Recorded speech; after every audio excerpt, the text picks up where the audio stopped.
Hi, I'm Q, and I'm writing a book.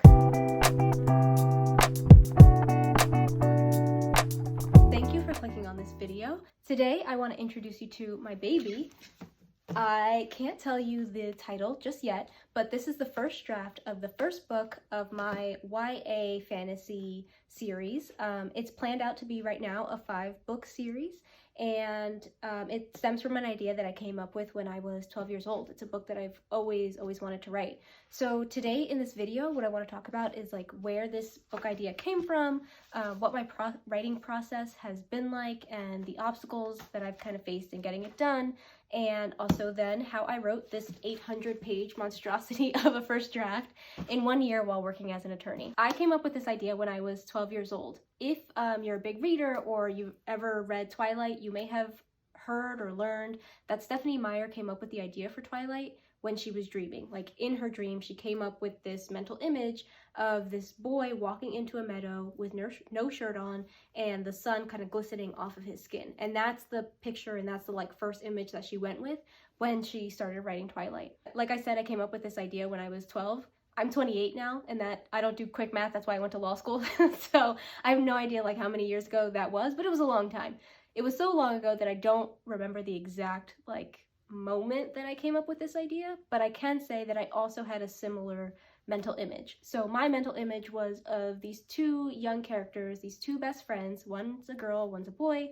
They're best friends, and they find a painting, kind of like you can picture, if you've ever watched Anastasia, which if you haven't, you should go watch that movie. But in Anastasia, there's a scene where Dmitri and Anastasia go up the stairs, and they're in the old, I think, Romanov palace, and they see a portrait of the family with little Anastasia in it, and she doesn't recognize herself. But I guess I took maybe inspiration from that, and my characters, the mental image that came to my head was that my characters saw a portrait like that and opened the portrait, taking it off the wall, and then stepped into the space that was behind it, and behind it was this tunnel that led into this totally different world. That is not what the story is about anymore. As I grew up, the story really kind of evolved with me, and it's no longer about this like portal story, portal world, but the two characters stayed with me forever. From that moment, whatever that moment came, I've always kind of had in the back of my mind this picture of these two best friends whose relationship and story I've always really wanted to explore. So how did I write 800 pages in 1 year while working my crazy busy schedule? There were a ton of things that I did, but one of the 3 biggest things that I can say that I did was, 1, I wrote every single day, and we'll talk about that, but literally every day I really dedicated myself to making that happen. 2, I only aimed for 1 word every single day, and that made everything so much easier on my like consciousness. And number 3, by the end, I found people to be accountable to.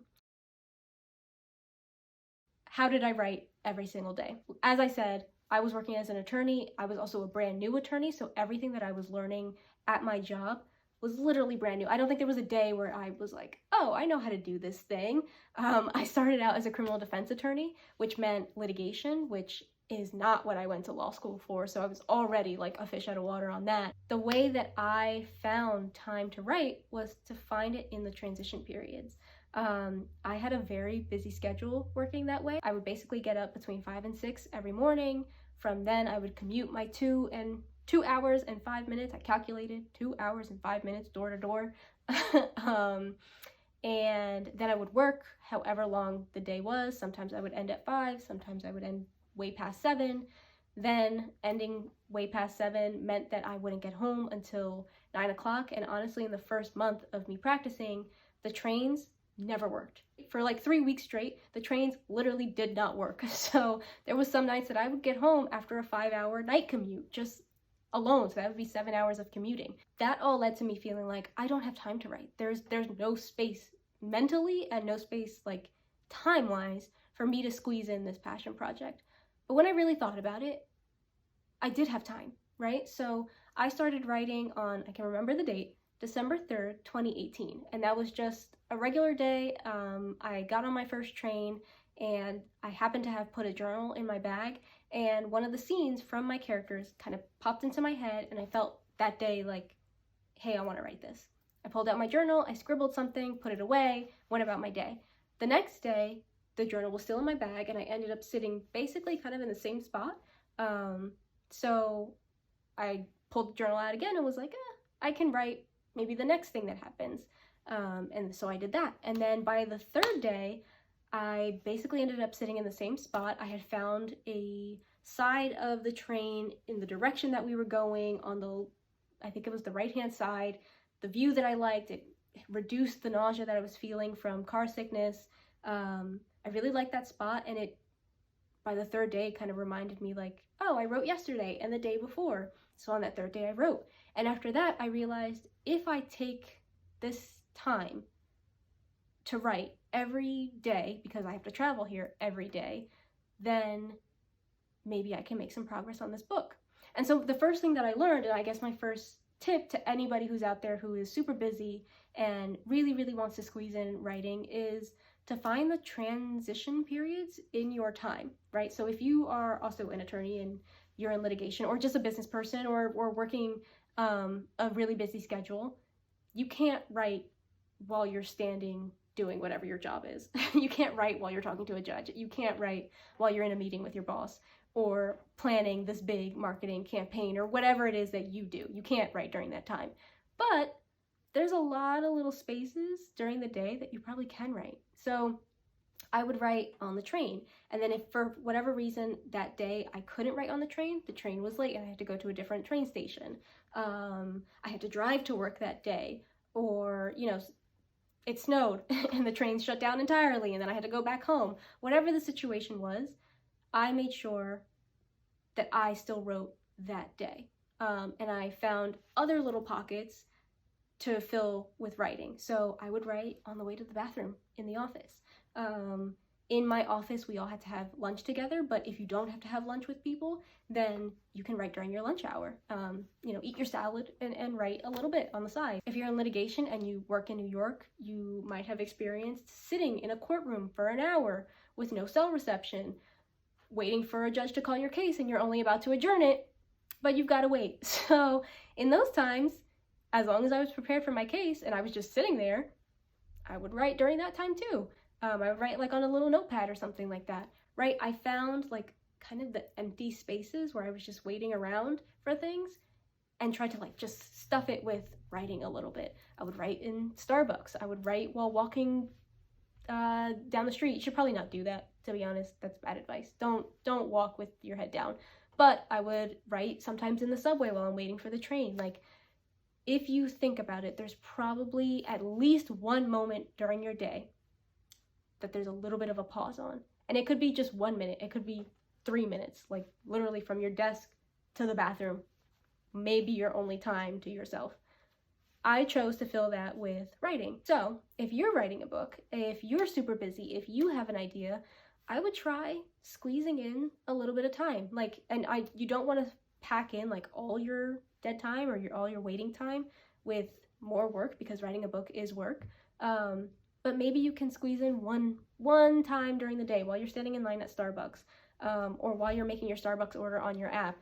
Also write something on a notepad in your car or something like that. Just try it. See how it works for you. Okay, so number 2 is actually really closely related to number 1. Number 1 was that I wrote every day. Number 2 was that I wrote 1 word every day at least. The goal was 1 word.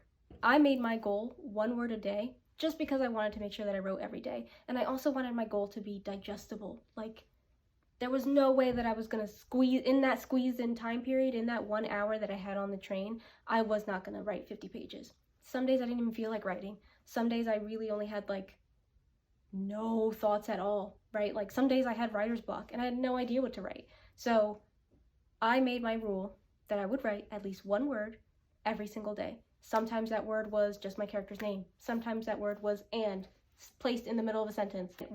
Whatever I needed to do to get that 1 word every day. As slow of a progression as that is, it was still progress. I was still making progress. Like a month in, I was like, hey, I have a whole scene here. Like, I have a whole thing. I have a whole thing that I can put into a chapter somewhere, and I can start to build around it. If you're writing, if you want to write, bring your expectations down a little bit. If it takes you a year, if it takes you 5 years, if it takes you 15 years to write your book, who cares? The only person that you're competing against is you. Your one word was still writing. You still wrote. So good job, you. Eat a cookie or something. Like, celebrate the fact that you wrote one word. And then move on and be happy, right? And just keep going. Don't let all this expectation and all this, like, I should be so much better, I should be so much further along, stop what progress you could be making. Speaking of progress, let's move on to number 3. I didn't do this in the beginning, right? The only accountability that I had in the beginning was that I wanted to write every day, 1 word a day. So I was only accountable to myself to keep my streak going. And the great thing about the streak was that once I got to like 100 days, I didn't want to break it. I wanted to write every single day. But towards the end, like after like 6 months, 7 months, I started realizing that there was only so many times that I could write around the same scene, right? The scenes that were coming really easily to me, I could build out what was going to happen around those. But eventually I would have to get to the harder scenes. And for me, the hard scenes were the beginning. Because the beginning was so hard for me, I literally put it off. For 6 months, all I wrote were middle and end, and then I just kept filling and filling and filling and filling. That's why this draft is 800 pages, because it's 800 pages of filling of me trying to avoid getting to the beginning of this story. By the time it was time to really face the challenge of writing the beginning of the story, and by the beginning I'm talking about like the first 5 to 10 chapters, first 5 chapters really, I had no idea how to start this story. And because that was such a big block for me, I started slowing down. When I started realizing that that was happening, I started to get really scared that I was not going to finish. I kind of looked at the negative feelings that were coming in and the possibility of not finishing as like, no, this has to happen. We have to find a way to make this happen. And the way that I found to make it happen was to make myself accountable externally. My mom and my sister have always been my biggest supporters when it comes to this story. My sister first, because she is the #1 fan of this story. She always has been since like I was 12, but at a certain point I had been talking about wanting to write this book for so long that they both were like, no more ideas, no more talking until you actually give us something that's written. But even with that, it wasn't enough to like get me to write it. So I was like, no, I need more expectation. I need more people to like really hold me accountable. So I went and found 13, including them, 13 of my closest family members and friends, and set a date sometime in November. I think it was maybe like November 24th. Maybe it was the weekend after Thanksgiving. And I said, hey, I'm going to give you a book and I would like for you to read it. And on January 4th, I would like for you guys to come to my house and give me a feedback session. And now in hindsight, do I feel like that was a little bit too intense? Yes. But did it get me to finish this draft? Yes. On that day when I finished it, November 23rd, whatever, I remember getting in the car. I had finished it the night before at like midnight. I had closed all my apps. I got in the car the next morning at 6 a.m. or whatever, or 7 a.m., whatever the time was, and I was driving to work, and I decided to put on a Lizzo song, like just to pump myself up, because I was like, I should feel something, right? Like, why do I feel so blah? So I decided to put on the Lizzo song, and I think it was good as hell. And then when it came on, it all hit me, and I was like, I did it. I did it. The 15 years that it's taken me to like want to write this idea, I actually did it. I did it in 1 year. If you're a writer or someone who has wanted to write, I hope that some of these tips, all of these tips, one of these tips has resonated with you and you feel inspired to either get back to the project that you've been working on or to keep going with the project that you've been working on. I would love to hear your status update. I would love to hear where you're at. You can find me on my website, Q Writes a Book. If you want to email me, you can email me at q@qwritesabook. You can also find me on Instagram and Facebook and TikTok, all the same, at Q Writes a Book.